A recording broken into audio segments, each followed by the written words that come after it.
네, 다음은 일본 수출 규제 관련 소식입니다. 문재인 대통령이 오늘 일본을 향해 정직해야 한다고 말했습니다. 일본 정부의 화이트리스트 한국 제외 조치 하루 만에 나온 발언인데요. 취재 기자 연결해 역시 들어보겠습니다. 김환진 기자. 네, 김한진입니다.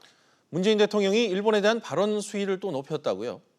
네, 문재인 대통령은 오늘 임시 국무회의에서 일본은 정직해야 한다며 일본 정부가 어떤 이유로 변명하든 과거사 문제를 경제 문제와 연계시킨 게 분명한데도 대단히 솔직하지 못한 태도라고 지적했습니다.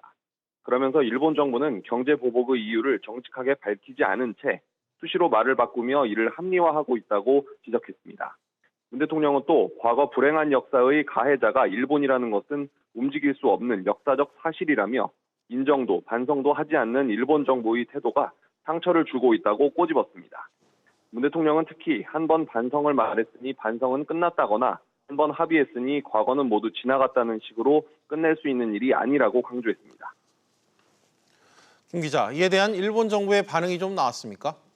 네, 스가 요시히데 일본 관방장관은 한국 대통령의 발언 하나하나에 코멘트하는 것을 삼가겠다고 말하면서도 현재 한일 관계에서 가장 큰 문제는 구한반도 출신 노동자 문제인 만큼 한국 측에 1년의 대법원 판결로 만들어진 국제법 위반 상태를 해결하라고 강력히 요구할 것이라고 말했습니다.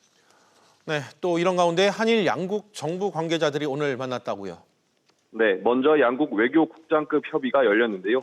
김정한 외교부 아시아태평양 국장과 가나스기 겐지 외무성 아시아대양주 국장이 만나 일본 수출 규제 조치와 군사정보보호협정 종료 등 현안에 대해서 논의했습니다.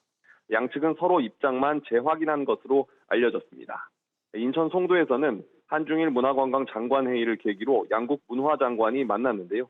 민감한 이슈는 거론되지 않은 것으로 전해졌습니다. SBS CNBC 김한진입니다.